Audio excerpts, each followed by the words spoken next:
Welcome to the Future of Ground Transportation podcast, where we discuss the exciting innovations that lie ahead for organizational ground transportation. Each episode, we cover topics tailored to those resolving transportation-related challenges and provide tips, tools, and trends that will inspire you to stay ahead of the curve. And now, here's your host, Daniel Perez. Welcome to the Future of Ground Transportation. Today, we have a legend in the ground transportation sector, Mr. Brett Barenholtz. He's the CEO of Above All Transportation, Boston Car Service, ETS, and Maine Limo. And most importantly, he's also the president of National Limousine Association. Brett, it's a pleasure having you tonight in the show. How's your day going? Everything's going well, Dan. It's a pleasure to be here. Thanks for having me. Thank you. Let's do it. So again, for all the listeners, buckle up. Brett is a legend in the transportation industry. I was looking into your LinkedIn. I believe you started Boston Cab in 1987, and I was born in 1987. Well, I didn't know I was going to come on the show and get shamed for being old. So, I initially got out of college. I was an accounting major, and I sold securities. Back in the days when it was literally the boiler room, it was even pre-Wolf of Wall Street. That was like the run and gun crazy thing. You just learned how to get on the phone and dial, and literally would call 500 people a day, and we dialed phones. They didn't have push buttons, so it's really dating you. And then I had an opportunity at Boston Cab, and I went in there and bought the company in 1987. Wow! But how did the opportunity came about, and how was it when you first started the It company? was an industry that my father was in, and my uncle and cousin, and I used to go there on Thursday nights or something and do their books. And after 2 or 3 years out of college, my cousin kept saying to me, "You're never going to own Merrill Lynch." So I ended up going in with him for about a year and just spending, you're a Boston guy. I spent maybe 2 years in every building in the city of Boston getting thrown out for solicitation. And then I would just go back the next day. And we had about 400 clients in Boston. And it turned into about 3,000 clients in Boston. And then we bought the company. I bought it with my cousin. And we had approximately 500 of the 1,800 cabs in the city in our association. And there were about 2,000 different drivers. And we owned that for about 10, 11 years and sold it. And so sold it like in 98 with a person who bought us out. I started a car service called Boston Car Service. In '88. I mean, in 98. We bought it in 97, sold in like 98. Got it. So Red, let me interrupt you if I may. So how how was it when you were getting kicked out of the buildings? First of all, how old were you? Because I also remember soliciting door to door throughout the financial district. So I respect that hustle and that grind, and most important, that tenacity and resilience. I got out of college 21, so I was like 23, 24, 25, just like you did it. And if people don't know on your podcast, Dan is quite the hustler himself. He is quite the sales guy, and his company does very well too. And we're both Boston guys. So respects to you too. Thank you. It was, you just went in buildings. It was before 9/11, so you didn't have to, show a badge or this or that. You would just beeline right into the elevator and go floor to floor. And well, I went after all of the law firms and advertising firms and PR firms, because this was just around the time when fax machines were coming out, and legal documents used to get sent around the city everywhere. And we would do package work also for them in taxis, but it would go directly there. So we started a package company that was done through the cabs, and it was a good run. It was a good run. Awesome. So fast forward a little bit. So you mentioned you exit the Boston Cab business, and then you purchase Boston Car Service. No, I started it, Okay. like everybody else. One Got it. car, no work. How do we figure this out? So, I was still running the cab though. So that was the main business, but we knew who all the I knew who all the clients were in the city of Boston. They all, at the time, were using, like there was maybe just one other company in the city or two other companies, and one was Boston Coach. So they were all using Boston Coach, and they didn't know that we had a premium level. So it took some time to build that up, and it was you know, a lot of fun building that up. Yeah. And how was it like Dumb and Dumb Fries? You started from the ground up. Um, I'm assuming with no money, and just is it working day 24/7, just a ton of grind, barely any technology? Did you focus on a specific sector? It was the kind of thing when you have one car, you gotta figure out how to keep that guy busy, and then when you have 2, you gotta figure out how to keep that guy busy. So, if we needed to do packages with that driver to keep him busy, he would do it. If we needed to give him some kind of cab work, which is like, lower end work, we would do it just to keep those drivers happy. And we just, quickly went up to 5, 6 vehicles, and then it turned into a real business. So, Always. but, what we do is 24/7 all the time. And I was listening to someone the other day on, getting interviewed, who was it? The guy from UFC, and people, he said, were always telling him that, "I'm gonna do my own business, and I can work when I wanna work and this and that." When you do your own business, you don't have that option. You're on all the time, 24/7. You're never on vacation. Totally. That is very well said. And thank you for sharing that, because as I looked at you and as I share my story, I always tell folks that there's not an overnight success, right? It took me about 10 years to start making profits at DPV. So, all right. So let's fast forward a little bit. The company grew from there. You started acquiring Boston, ETS, Maine Limo, and you became the president of National Limousine Association. So help us understand, what is your state of mind when it comes to the industry? What are the main challenges that you see overall with the industry? What happened is I got very serious about the business just 10 years ago, 15 years ago, and I ended up merging it with Above All, and I bought it out from the other partner, merged it with Above All, who Kevin Cronin, great partner, and then we've been off to the races, and then I decided to get a little bit more involved politically, which I'm gonna get you more involved politically too, because you need to have friends in our industry that are in the legislature, because things come up all the time. Everybody's trying to take our space. Everyone's trying to take our curb space at the airport. Everyone's trying to figure out ways to eliminate our services, and you have to fight for them. And we have a client base that is more on the C-suite executive or wealthier people, but they're the ones that fill up the front of the airplane, which is where the airlines make all their profit. The majority of their profit is made in the first class and business section, and most of those people are our clients.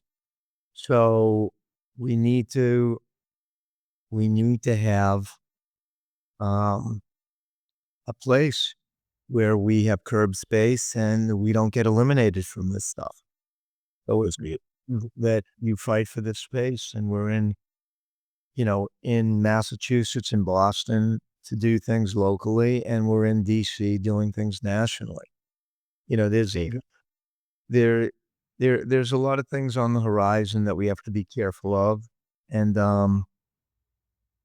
we have to fight for it. And the NLA is a great organization, the National Limousine Association, that gets involved in national issues and sometimes regional or state or city issues, including congestion pricing, which is going on in New York right now.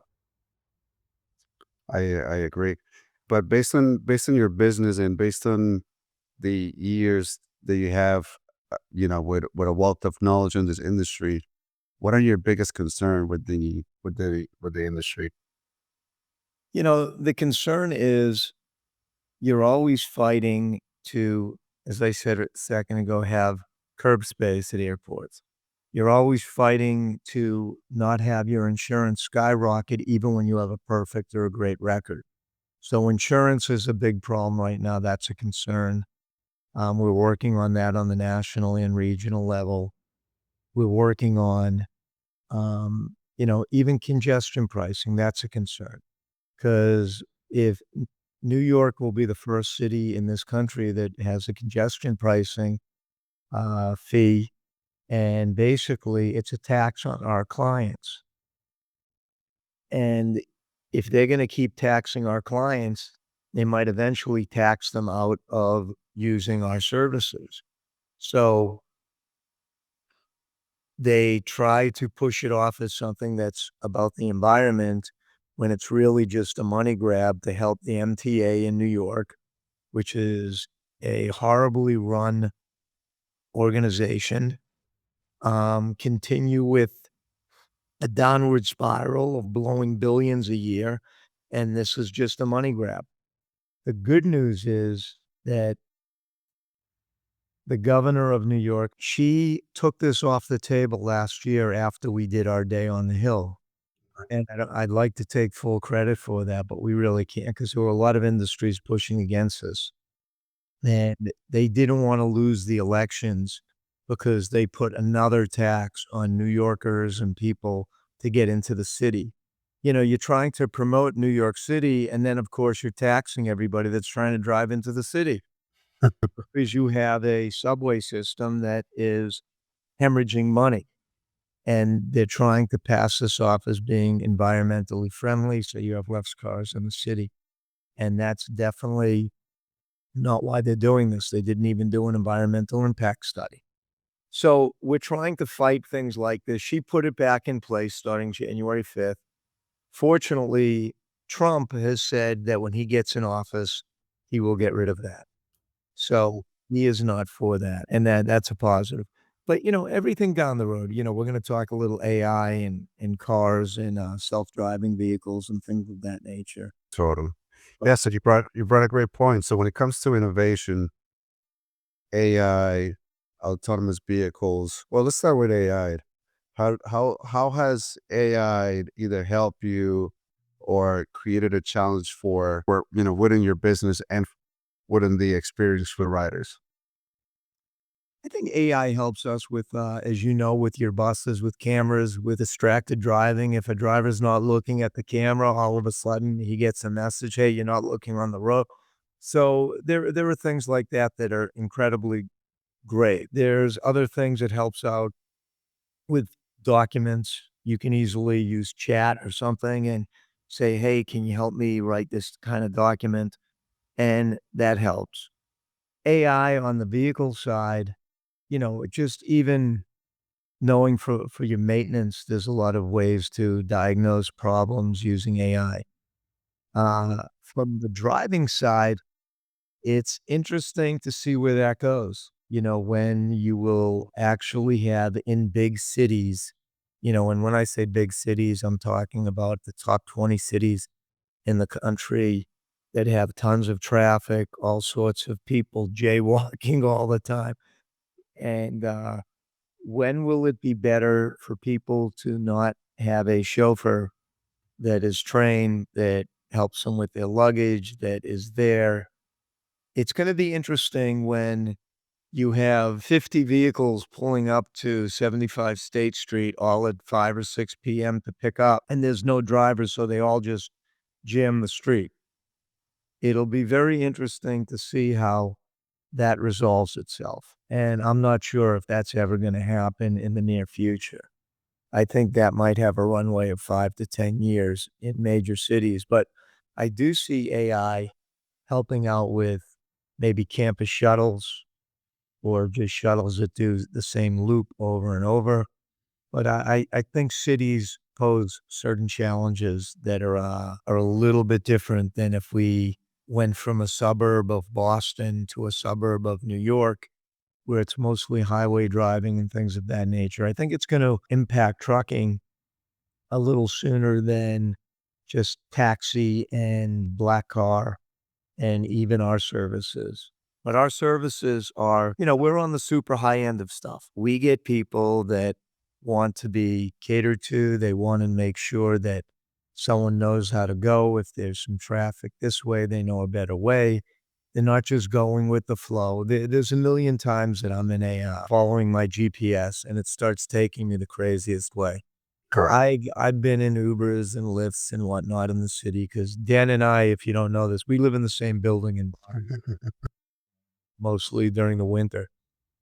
But if you jump in an Uber or a Lyft, they will take you from the back bay. They will take you as far out as you can go, like down to literally Roxbury and loop around that way instead of just come straight down Boylston Street, because it might show that there's, a 10-second advantage going the other way, even though they're going 3 miles out of the way on a 2-mile trip.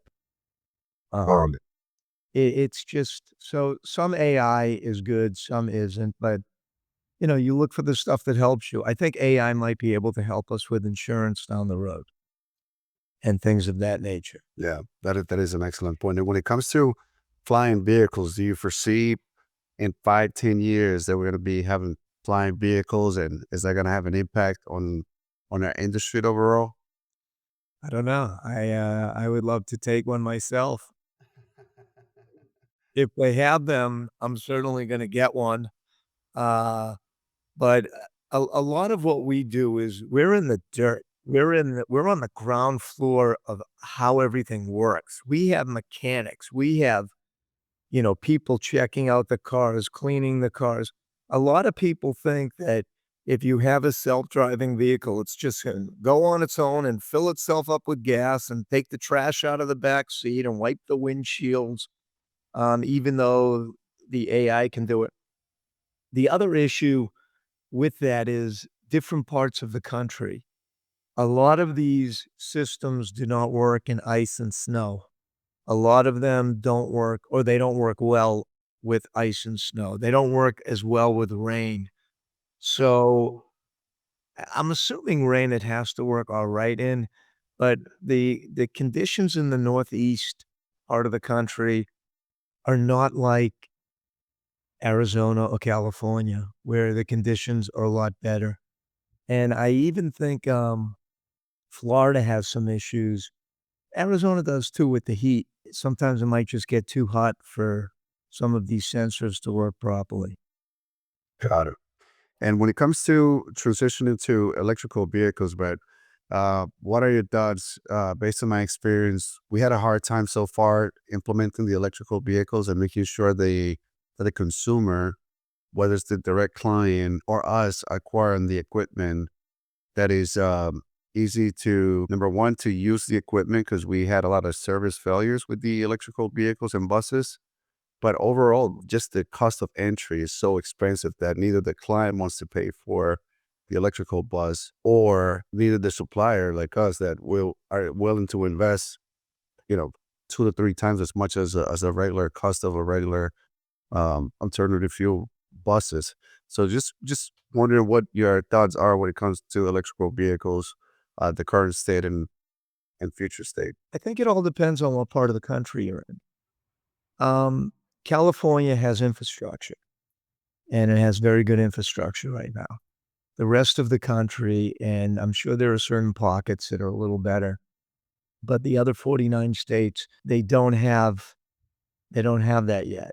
The infrastructure is just not there to make it as simple as, 5 minutes away is another charging station. And friends of mine that run all electrical fleets, they train their drivers, don't wait till it's empty, just when you have a little time between a job, go here, go there. But you and I both have shuttles that are running 24/7, or you have things that are running 12 hours in a row, then pretty much nonstop. And even our sedan drivers and SUVs, a lot of those, they pick, they drop, they pick, they drop. There's really no time in a 10-hour period or a 12-hour period. So those are going to be a challenge, because a friend of mine who has a company in France, he uses electrical vehicles. And he said by, 9, 10 in the morning, because a lot of the vehicles go out at 4, 5, 6, they're sending out runners to switch out the vehicles Right. because they're already running out of charge and they need the vehicles to keep running. And then, of course, you have to be very careful. Your clients aren't going to be thrilled if on your way to New York or on your way home from New York or something like that, you have to stop for 25, 30 minutes for a charge. So there is that. The other thing that you don't know a lot about is the delivery. A lot of times people will tell you how much it costs to charge your vehicle, what the electricity costs. But when you look at your electric bill, there is a charge for the electricity, and then there is a deliverable charge, which almost doubles the cost of what the electric is.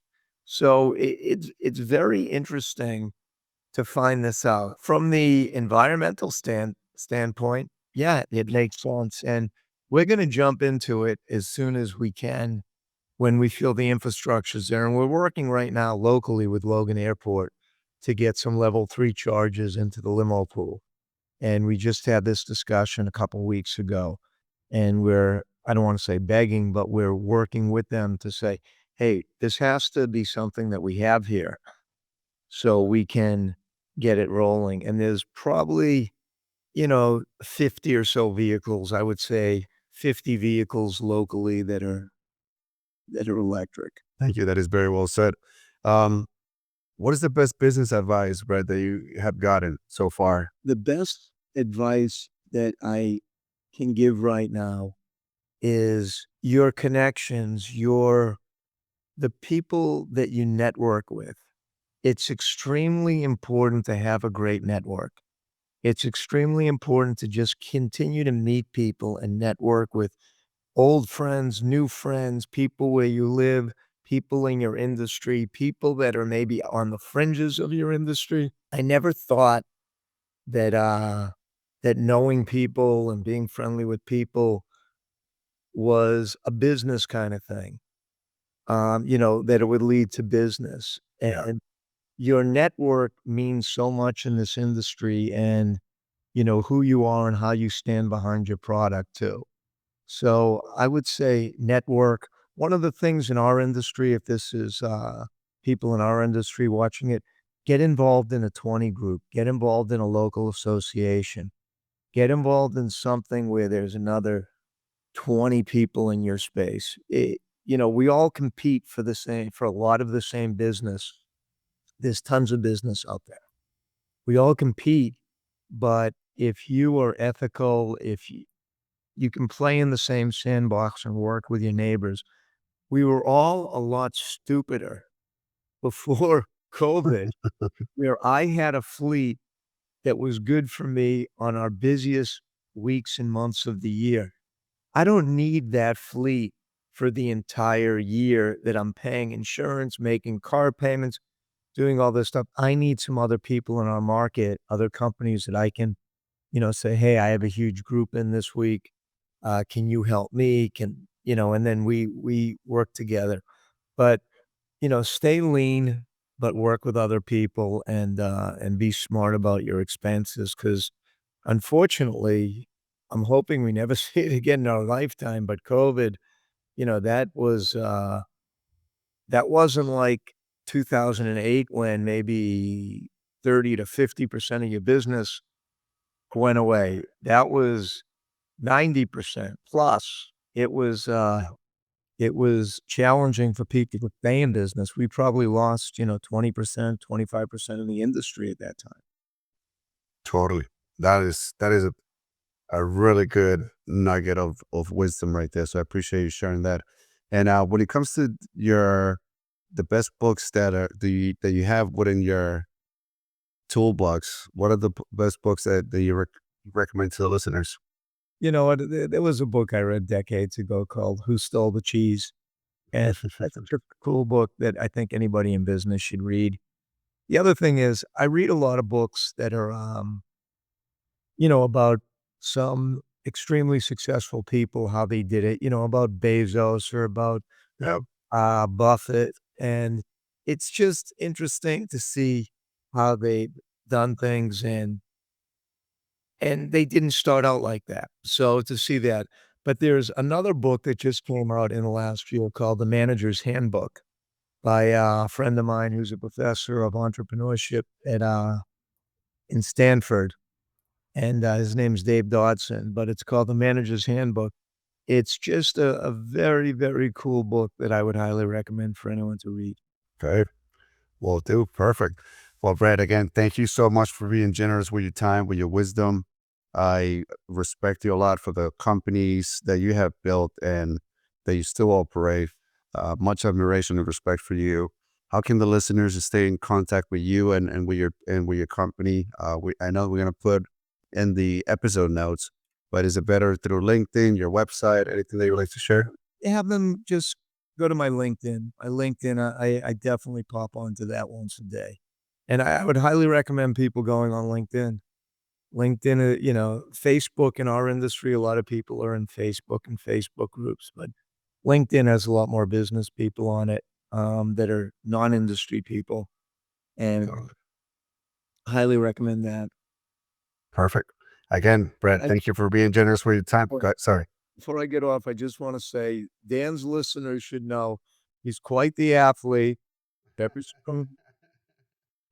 He's a gym rat. I see him in the gym. So thank you, Dan. Appreciate jumping on your podcast. Thank you, Brett. Have a great night, listeners. Stay tuned for the next episode. Bye-bye. Hey, everyone. Thanks so much for tuning in today. We hope you enjoyed the episode and got some valuable insights.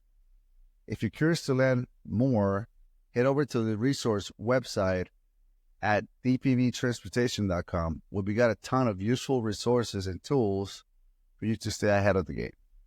And before we wrap it up, I want to invite you to book a free guest admission consultation or a consultation about your ground transportation program with us.